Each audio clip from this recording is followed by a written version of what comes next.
E a respeito disso, eu ia falar hoje sobre avivamento, e a gente gosta de falar sobre avivamento, né? Mas eu quero falar hoje a respeito das misericórdias do Senhor na nossa vida. Amém?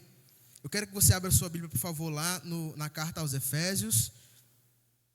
Carta aos Efésios, capítulo 2, versículo 4. Eu não quero me estender muito. Carta aos Efésios, capítulo 2, versículo 4 e 5.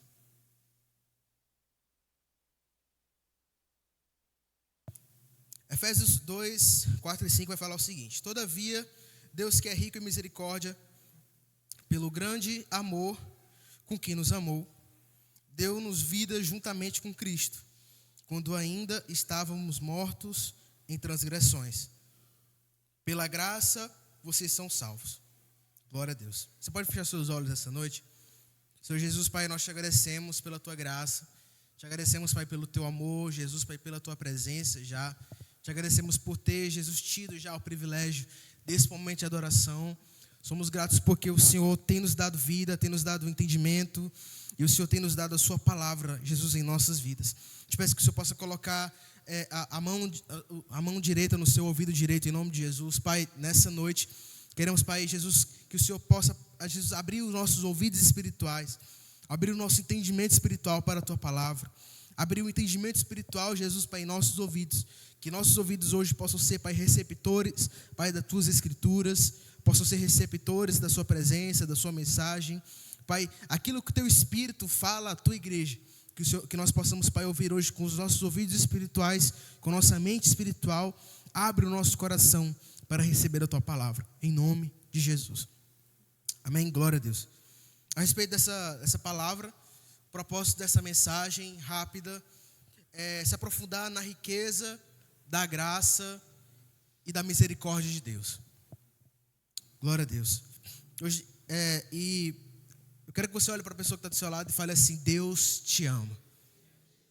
Mas eu quero que você fale com mais força: Deus te ama.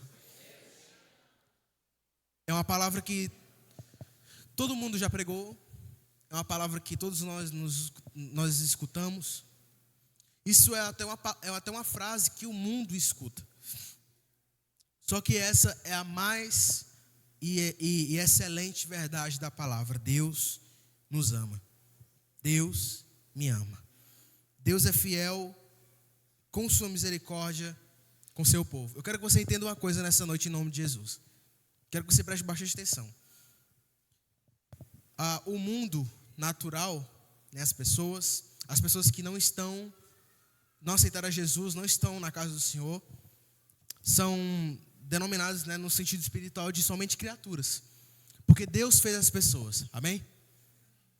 Mas quando alguém aceita a Jesus como seu único Salvador, essa criatura, essa criação, ela começa a ser chamada de filho de Deus, porque ela foi adotada pelo amor de Deus, através da sua conversão e pelo fato de Jesus ter morrido na cruz por todos nós, amém? Então, quando nós aceitamos a Jesus, a partir do dia que você veio na frente de um ministério, na frente de uma igreja, na frente de um culto, e confessou publicamente que Jesus era o seu Senhor e Salvador, você começa a receber uma graça e uma misericórdia exclusiva de Deus. Diferente do mundo. O mundo, ele age naturalmente. O mundo, ele está acontecendo naturalmente. Deus tem um equilíbrio para todas as coisas. Amém? Sim ou não? Mas os seus filhos, a sua igreja, ele tem um cuidado exclusivo. Uma graça e uma misericórdia exclusiva. Se a gente for definir a diferença de um crente para um não crente, em ser humano, em estética, em essência, não tem nenhuma diferença. Mas agora, a partir do relacionamento com Deus, a partir dessa ponte de aceitação de Jesus como nosso Salvador, nós somos agora santos, diferentes do mundo.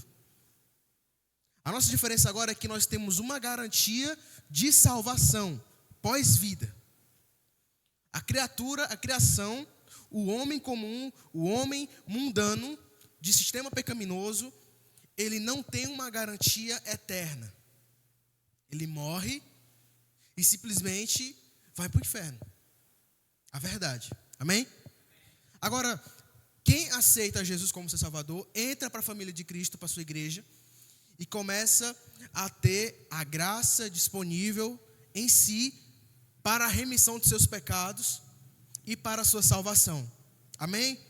Então, todos nós que estamos aqui, quando nós aceitamos a Jesus, nós começamos a ser casa de Deus, começamos a receber o Espírito Santo de nós e a garantia da sua salvação. Amém? Então Deus, ele é fiel com sua misericórdia com o seu povo, especificamente. A Bíblia, de capa a capa, ela relata, né, os feitos de misericórdia, os feitos de graça de Deus. Eu quero que você abra a sua Bíblia lá em Gênesis, capítulo 3, versículo 21. Gênesis 3, 21. A Bíblia, ela relata parcialmente ali, praticamente, né, a primeira ação de misericórdia de Deus e a última ação da misericórdia de Deus. Tem Apocalipse, quando Deus irá salvar seu povo, amém? Mas aqui a gente vai ler praticamente a primeira menção de misericórdia de Deus com o ser humano, né?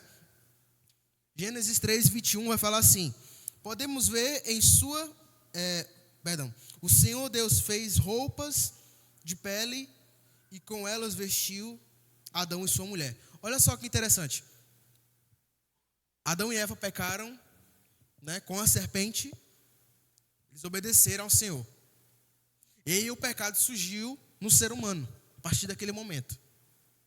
E aí o que acontece?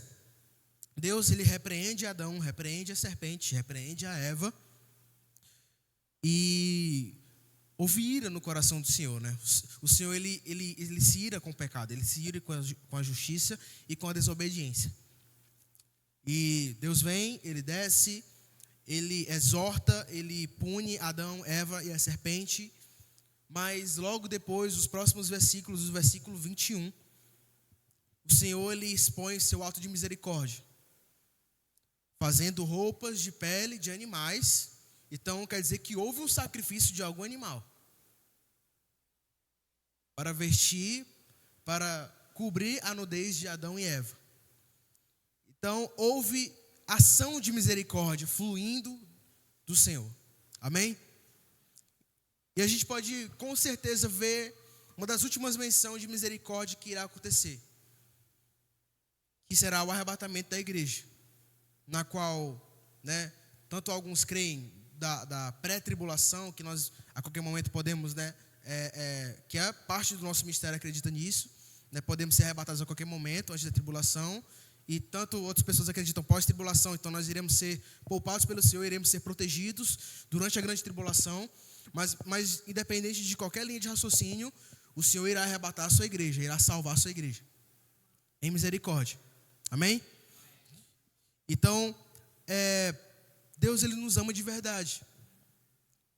E ele expõe essa misericórdia, essa graça em sua palavra, né? A gente pode ver aqui, nesse versículo que a gente leu, a primeira essência, o primeiro ato de misericórdia. Os primeiros atos de misericórdia de Deus, né? E é interessante que a palavra misericórdia, ela é de origem latina, e ela é junção de duas palavras.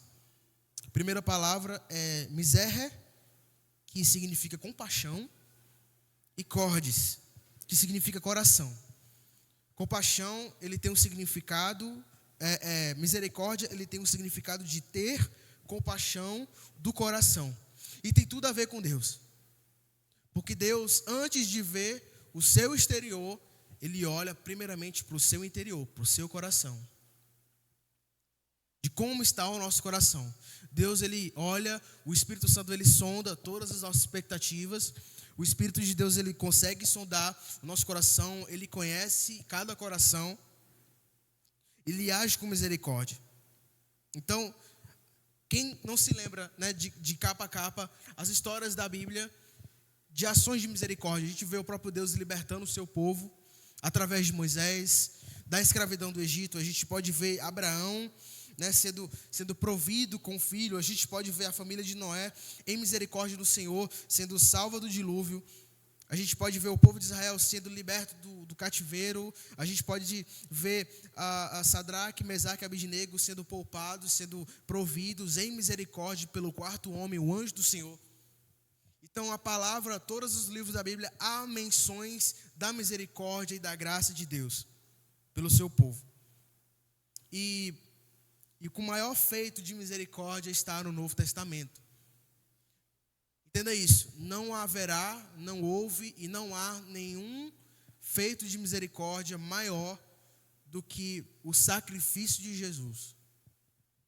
Não há nenhum feito de misericórdia maior do que um Deus que ele enviou seu Filho para morrer por nossos pecados, morrer pelos pecados do seu povo, morrer pelos pecados de todo mundo. Amém? Então, não haverá graça maior do que essa, não haverá nenhuma demonstração de misericórdia maior do que a morte de Jesus na cruz. E por mais que não sejamos merecedores dessa graça, dessa misericórdia, Deus nos deu a possibilidade desse acesso exclusivo da graça e da misericórdia, por meio da morte de Jesus.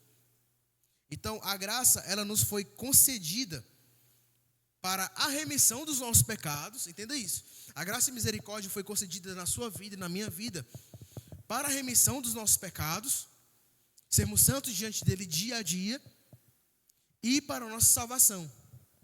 Então a graça hoje serve, está disponível para a sua igreja, para quem quiser ser salvo. Amém? Quantos podem dar glória a Deus em nome de Jesus? Mas a graça de Deus, por mais que seja acessível a todos, ela custa um preço maior. Para vivermos em misericórdia e graça do Senhor, há necessário uma parte nossa também. E a graça de Deus, ela não é a chamada a hipergraça, né? A gente tem visto nessas últimas décadas, principalmente no Brasil, sendo levantadas pessoas na nossa nação que infelizmente estão pregando essa hipergraça. O que é a hipergraça, né? A hipergraça, ela é uma moderna mensagem do que é a graça, né? Que negligencia os fundamentos do evangelho, como a vida piedosa e as práticas espirituais.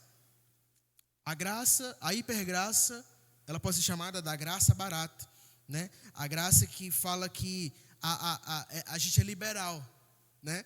A hipergraça, ela fala a respeito de que Deus me aceita do jeito que eu sou, Deus me aceita do jeito, eu não preciso mudar para agradar a Deus, Deus ele vai me aceitar porque eu sou assim. Isso está totalmente errado. Na matemática do reino, a gente pode ver no reino espiritual, tudo, na maioria das coisas, tudo é o contrário, né? O maior no reino, ele precisa ser o menor.